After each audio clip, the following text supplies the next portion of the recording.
తండ్రి, కుమార, పరిశుద్ధాత్మ గురించి మనం యొక్క సమయములో మనము ధ్యానించుకుందామండి. యోహాను సువార్త మొదటి అధ్యాయము మొదటి వచనము మనం చదువుకుందాం. ఆదియందు వాక్యముండెను, వాక్యము దేవుని యొద్ద ఉండెను, వాక్యము దేవుడై ఉండెను. అయితే 14వ వచనము, ఆ వాక్యము శరీరధారి అయి కృపాసత్య సంపూర్ణుడుగా మన మధ్య నివసించెను. అయితే తండ్రి వలన కలిగిన అద్వితీయ కుమారుని మహిమ వలె మనము ఆయన మహిమను కనుగొంటిమి. అయితే ఆదియందు ఏమున్నదంటండి? వాక్యము ఉండెను. ఆదియందు వాక్యముండెను. వాక్యం ఎక్కడుంది? దేవుని యొద్ద వాక్యము ఉంది. అయితే ఆదియందు వాక్యముండెను, వాక్యము దేవుని యొద్ద ఉండెను. అయితే ఆ వాక్యము శరీరధారి అయి కృపాసత్య సంపూర్ణుడుగా మన మధ్య నివసించాను. ఆయన ఎవరు? ప్రభువైన యేసుక్రీస్తు వారు. ఆ వాక్యానికి ఉన్న పేరు ఏమంటే గనక యేసుక్రీస్తు. ఆ వాక్యానికి ఉన్న పేరేంటండి? యేసుక్రీస్తు.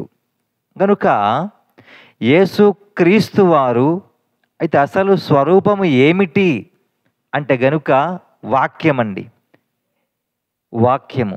గనుక అయితే ఆ వాక్యము ఏదైతే ఉందో ఆ వాక్యమే యేసుక్రీస్తు వారు. ఆ వాక్యము ఆదియందు ఉన్నటువంటి వాక్యమండి. ఆ వాక్యము దేవుని యొద్ద ఉండెను. కనుక ఆ వాక్యము లేకుండగా ఏది కూడా కలగలేదండి. ఆ వాక్యము లేకుండగా ఏది కూడా కలగలేదు. సమస్తమును ఆయన మూలముగా కలిగెను. సమస్తమును ఆయన మూలముగా, వాక్యము మూలముగా సమస్తము కూడా కలిగిందండి. వాక్యము మూలముగా సమస్తము కూడా కలిగింది. అయితే కలిగి ఉన్నదేది 3వ వచనములో ఆయన లేకుండా కలగలేదు. అయితే కలిగి ఉన్నదేది ఆయన లేకుండా కలగలేదండి. అది ఏదైనా సరే ఏదైతే కలిగి ఉందో ఆ కలిగి ఉన్నది ఆ వాక్యం అనబడుతున్న యేసుక్రీస్తు వారు లేకుండా ఏది కూడా కలగలేదండి. ఏది కూడా కలగలేదు. ఆ వాక్యము యేసుక్రీస్తు వారు. అయితే పరలోకంలో ఉన్నవైనా, భూమి అయినా, భూమి యందు ఉన్నవైనా, ఆకాశములైనా, ఏవైనా సరే ఆయన లేకుండా ఏది కూడా కలగలేదండి. ఆ వాక్యము అనబడుతున్న యేసుక్రీస్తు లేకుండా ఏది కూడా కలగలేదు. యేసుక్రీస్తు మూలముగానే అన్నీ కూడా కలిగి ఉంటున్నాయి. యేసుక్రీస్తు మూలముగానే అవన్నీ కూడా కలిగి ఉన్నాయండి. అయితే 4వ వచనంలో ఆయనలో జీవముండెను. అయితే ఆయనలో ఏముందంటండి? జీవము ఉండెను. ఆ జీవము మనుషులకు వెలుగై ఉండెను. ఆయనలో ఏముందండి? జీవము ఉంది. ఆ వాక్యమే జీవము కదా. ఆ వాక్యంలో ఏముందంట? జీవము ఉంది.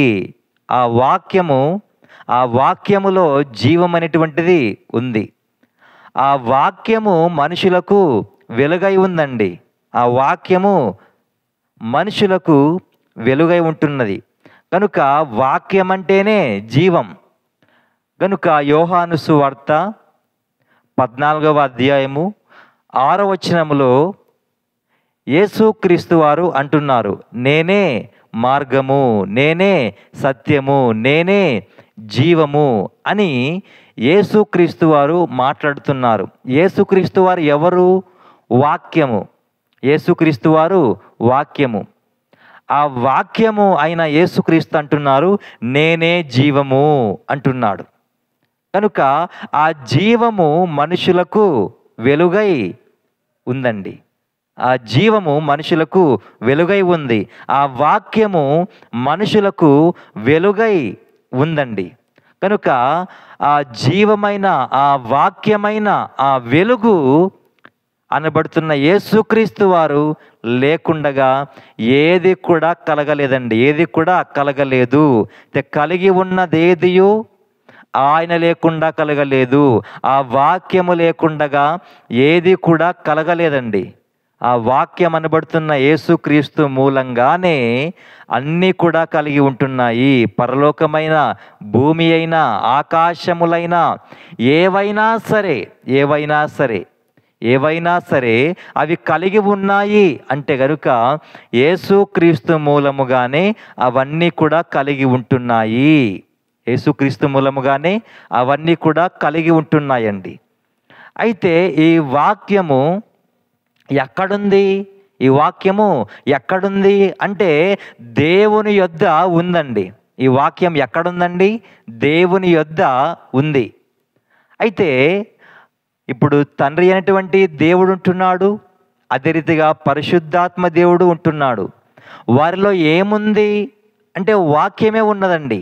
వారిలో ఏముందండి? వాక్యమే ఉంది. కనుక ఇప్పుడు తండ్రి జీవిస్తున్నాడు అని అనడానికి ఆయనలో ఏముండాలా అంటే వాక్యం ఉండాలా, ఒక చలనం అనేటువంటిది ఉండాలా, ఆయన మాట్లాడాలి. కనుక ఆయనకంటూ ఒక ప్రభావము, ఒక శక్తి అనేటువంటిది ఉండాలి. అయితే ఈ వాక్యము ఏమిటంట? జీవము. ఈ వాక్యం ఏంటండి? జీవము. అయితే ఇప్పుడు తండ్రిలో కూడా ఏమున్నది అంటే గనక జీవం అనేటువంటిది తండ్రిలో కూడా ఉన్నది. కనుక అయితే వాక్యం అనబడుతున్న యేసుక్రీస్తు వారు అంటున్నారు కదా, నేనే జీవము, నేనే జీవము. గనుక ఈ జీవము ఎక్కడుంది అంటే గనక తండ్రిలో కూడా ఈ యొక్క జీవం అనేది ఉంది అండి. అయితే తండ్రిలో ఈ వాక్యము గనక లేకుండా ఉందనుకోండి, ఒకవేళ తండ్రిలో కనుక వాక్యము లేదనుకోండి, అయితే తండ్రి ఎలాగుంటాడు? ఒక విగ్రహములాగా ఉంటాడండి. ఆ తండ్రి ఎలాగుంటాడండి? ఒక విగ్రహములాగా ఉంటాడు ఆయన. ఎందుకు అంటే గనుక నేనే యెహోవాను అని ఆయన చాలా చోట్ల మాట్లాడుతూ ఉంటాడు. కనుక నేనే అన్నప్పుడు ఆ నేనే అనబడేటువంటి వాక్యం ఎక్కడిది అంటే వాక్యం అంటేనే క్రీస్తు కదా. అలాంటిది నేనే అనేటువంటి యొక్క వాక్యమే ఆ యొక్క తండ్రిలో లేకపోతే కనుక నేనే అని ఎలాగూ చెప్పగలడు ఆయన? ఆ వాక్యము లేకుండగా నేనే అని ఎలాగైనా చెప్పగలుగుతాడు? అని చెప్పలేడు. కనుక ఆ వాక్యము ఉంది గనుకనే తండ్రి జీవిస్తున్నాడు, తండ్రి బ్రతుకున్నాడు అనడానికి అది ఒక ఉనికి. కనుక అయితే ఒక మనిషి చచ్చిపోయిన తర్వాత మాట్లాడతాడండి? మాట్లాడలేడు కదా. అయితే ఆ వ్యక్తి బ్రతికున్నాడు అని అనడానికి ఆ వ్యక్తి శరీరం అంతా కూడా ఆ వ్యక్తి శరీరంలో ఏముండాలంటే కనుక ఒక కదలిక లాంటివంటివి ఖచ్చితంగా ఉండాలి. అయితే ఆ వ్యక్తిలో ఒక వాక్యం అనేటువంటిది ఉండాలండి. అయితే వాక్యము అన్నప్పుడు అండి మన నోటితో మాత్రమే కాదండి మాట్లాడేది మనిషి. మన శరీరానికి, మన బాడీకి కూడా ఒక లాంగ్వేజ్ ఉంది. మన బాడీ కూడా మాట్లాడగలదు. మన బాడీ కూడా మాట్లాడగలదండి. కనుక మన బాడీ కూడా, మన శరీరం అంతా కూడా మాట్లాడుతుంది.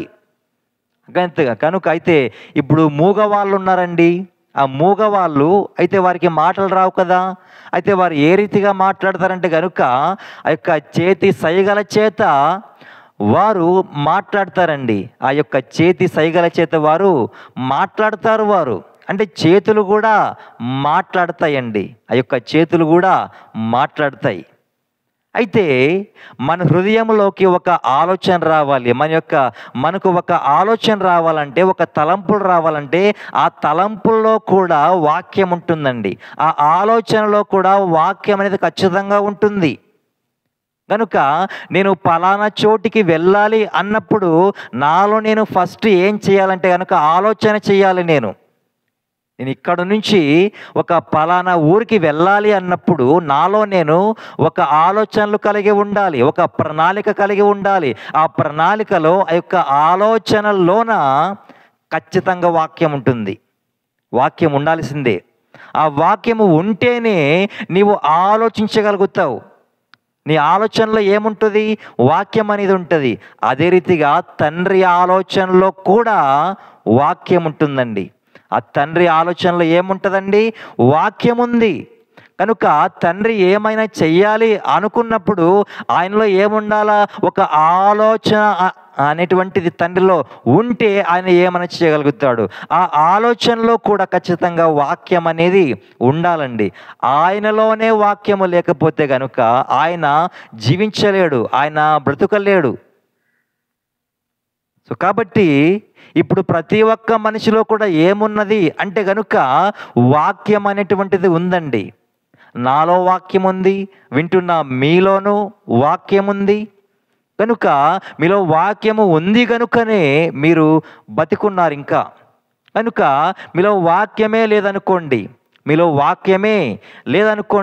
మీరు ఆలోచించలేరు, మీ యొక్క కనురెప్పలు కూడా మీరు వాల్చలేరు, మీరు పరిగెత్తలేరు, మీరు కూర్చోలేరు, మీరు పడుకోలేరు, ఏమి కూడా మీరు చేయలేరండి. మీలో గనక వాక్యం అనేది లేకపోతే మీరు ఏమి కూడా మీరు చేయలేరు. అదే రీతిగా తండ్రి కూడా అంతే. ఆ తండ్రిలో ఏమున్నది?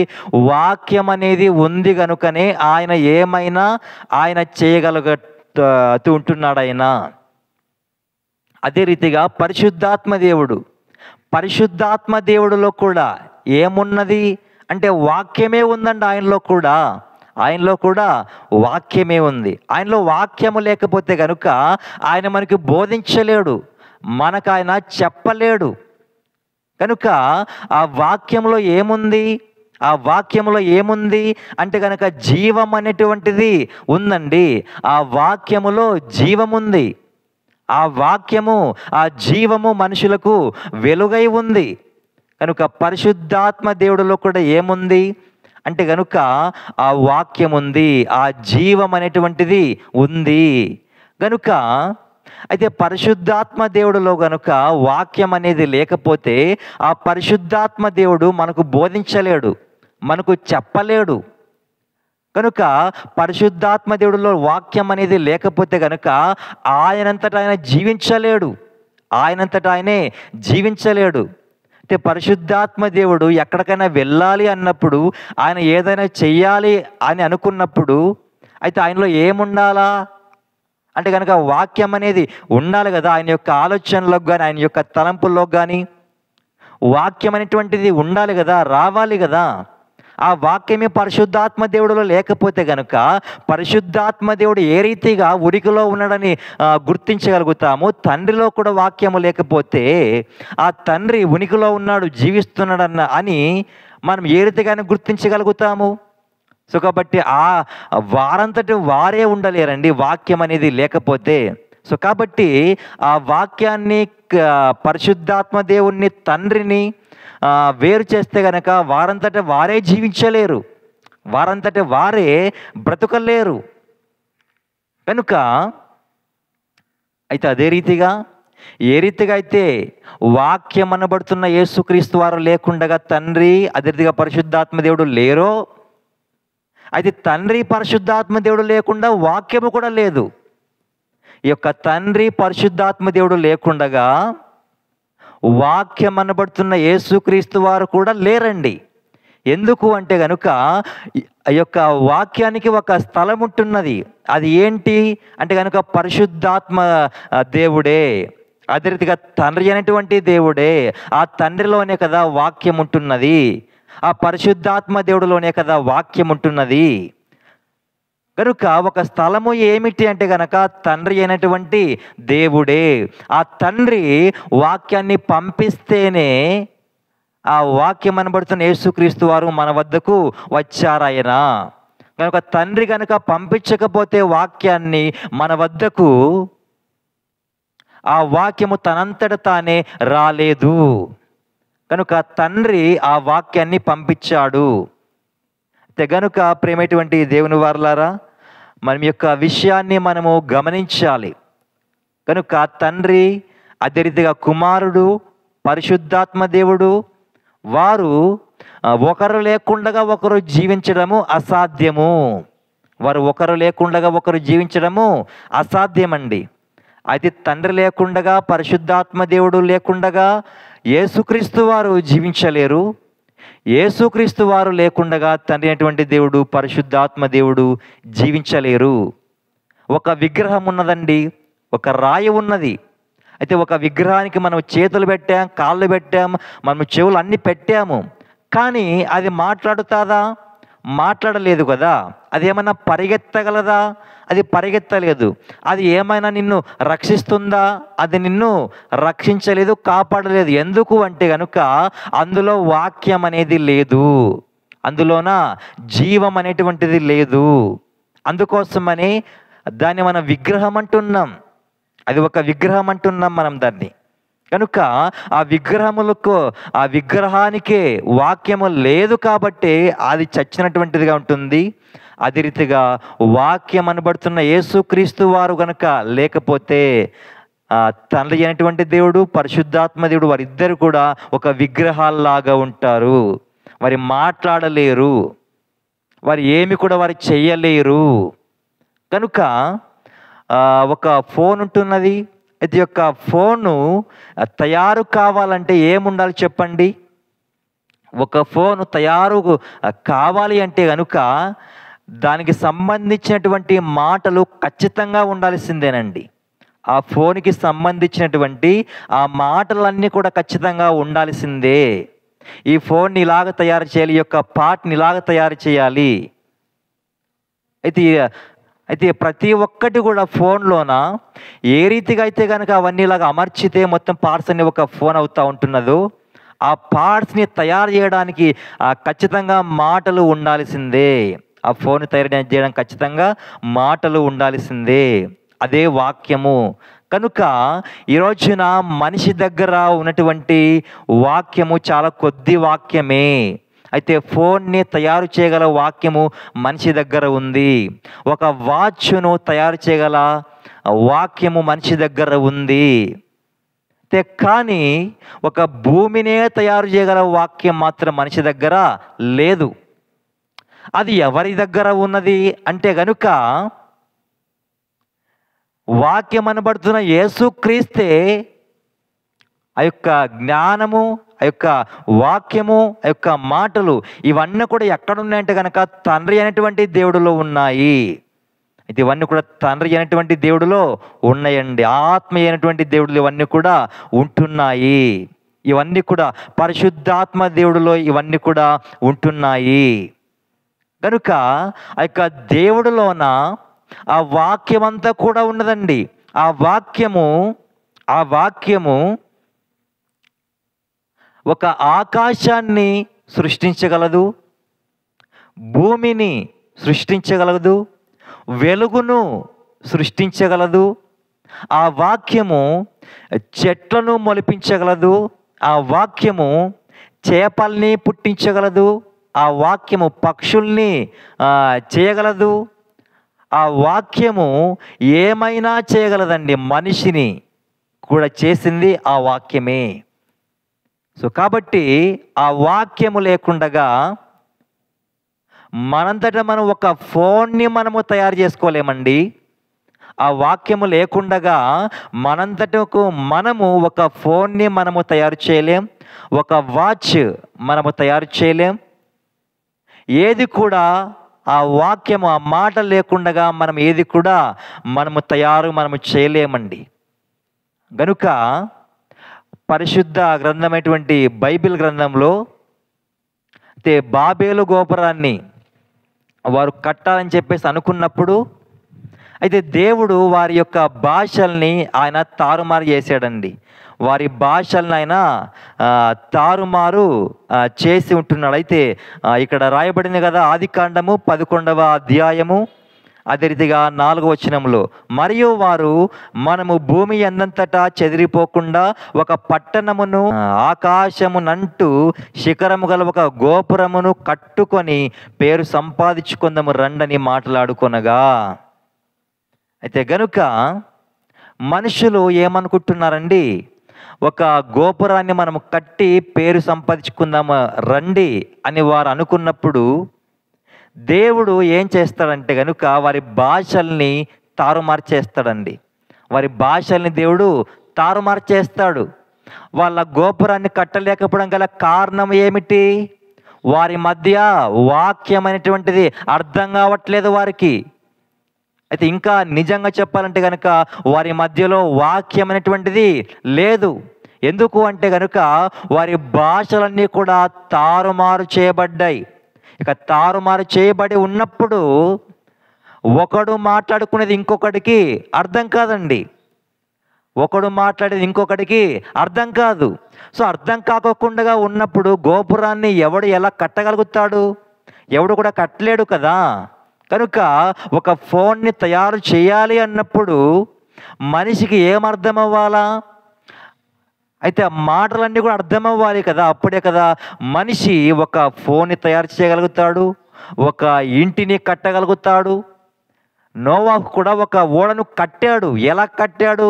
దేవుడు అన్ని కూడా కొలతలనిచ్చాడండి.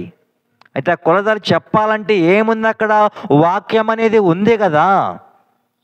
ఆ తండ్రి అయినటువంటి దేవుడిలో వాక్యం ఉంది కాబట్టే నోవాహుకు ఓడ ఎలాగో కట్టాలో దేవుడు చెప్పాడు, నేర్పించాడు. ఆ వాక్యమే లేకపోతే నోవాహుకి ఓడే లేదండి. ఆ వాక్యమే లేకపోతే నోవాహుకు రక్షణే లేదు. కనుక వాక్యము చాలా చాలా చాలా ప్రాముఖ్యమైనటువంటిది. ఆ వాక్యము క్రీస్తే, ఆ మాటలు క్రీస్తే. కనుక ఆ మాటలు లేకుండగా, ఆ వాక్యము లేకుండగా తండ్రి అయినటువంటి దేవుడు, పరిశుద్ధాత్మ దేవుడు ఏ రీతిగా జీవించలేరో అదే రీతిగా తండ్రి లేకుండగా, పరిశుద్ధాత్మ దేవుడు లేకుండగా వాక్యము కూడా జీవించలేదండి. వాక్యము కూడా బ్రతుకలేదు. కనుక వాక్యము అనబడుతున్న యేసుక్రీస్తు, అదే రీతిగా తండ్రి అయినటువంటి దేవుడు, పరిశుద్ధాత్మ దేవుడు, వీరి ముగ్గురు కలిసి ఉంటేనే వారిలో వారు జీవము గలవారై ఉంటారండి. వారిలో వారు జీవము గలవారై ఉంటారు. వారిలో ఎవరు లేకపోయినా సరే వారిలో వారికి జీవం అనేటువంటిది ఉండదండి. వారిలో వారే జీవించలేరు. సో కాబట్టి ప్రియమైనటువంటి దేవుని వారలారా, అయితే ఇప్పుడు ఒక కొత్త బోధ కూడా వస్తూ ఉంటున్నది కదా. అయితే ఆ బోధ ఏమిటి అంటే గనుక తండ్రి తనంతడు తాను నిత్య జీవం గలవాడై ఉన్నాడు. అయితే కుమారుడు అలాగా తనంతడు తానే నిత్య జీవం గలవాడై లేడు అనేటువంటి బోధ కూడా ఉంది. అయితే ఇప్పుడు ఇంతవరకు మీరు యొక్క వాక్యాన్ని మీరు విన్నారు కదా. అయితే మీకేమనిపిస్తుంది చెప్పండి. అయితే ఇప్పుడు యొక్క తండ్రిలో వాక్యం ఉంది కాబట్టే తండ్రి జీవిస్తూ ఉంటున్నాడు, బ్రతుకుతూ ఉంటున్నాడు. పరిశుద్ధాత్మ దేవుల్లో వాక్యం ఉంది కనుకనే ఆయన జీవిస్తున్నాడు, ఆయన కూడా ఉనికిలో ఉన్నాడు. అదే రీతిగా ఈ వాక్యము, అదే రీతిగా యొక్క తండ్రి, అదే రీతిగా పరిశుద్ధాత్మ దేవుడు, వీరు లేకుండగా వాక్యం అనేది లేదు. అయితే యొక్క తండ్రి కుమారుడు, అయితే వీరు ఇరువురు కూడా వీరు తమను తాము వీరు హెచ్చించుకుంటారండి. అయితే వాక్యం అనబడుతున్నటువంటి యేసుక్రీస్తు వారు తండ్రిని హెచ్చించి మాట్లాడుతూ ఉంటున్నారు. అదే రీతిగా తండ్రి కూడా కుమారుణ్ణి గూర్చి హెచ్చించి మాట్లాడుతున్నాడండి. ఆ తండ్రి కూడా కుమారుణ్ణి హెచ్చించే మాట్లాడుతున్నాడు. రండి మనం చూద్దాము. హెబ్రీలకు రాసినటువంటి పత్రిక అపోస్తలుడైనటువంటి పౌలు హెబ్రీలకు రాసినటువంటి పత్రిక మొదటి అధ్యాయము.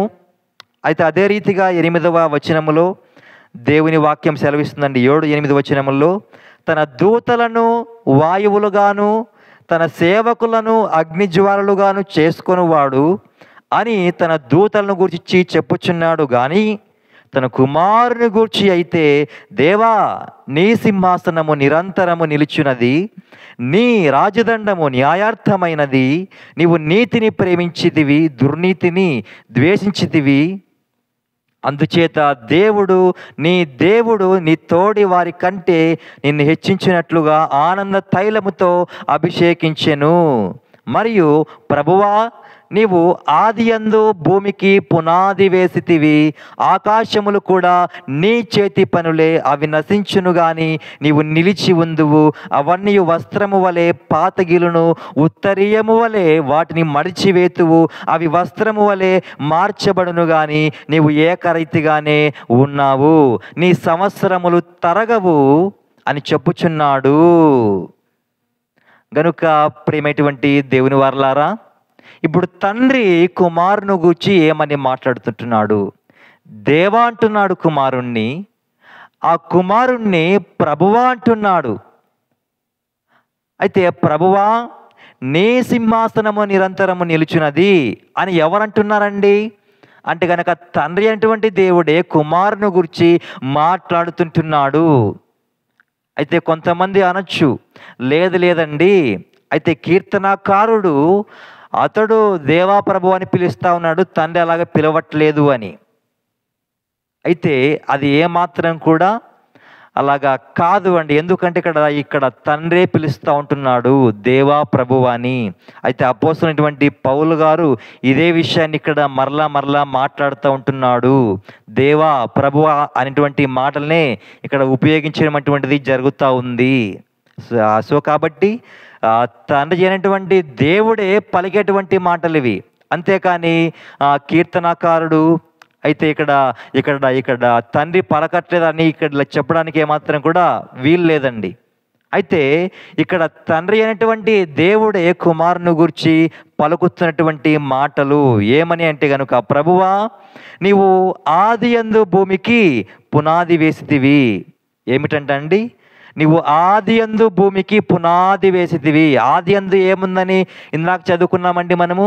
వాక్యం ఉంది కదా, ఆదియందు వాక్యం ఉంది. ఆదియందు ప్రభువా, ఆదియందు నీవు భూమికి పునాది వేసితివి.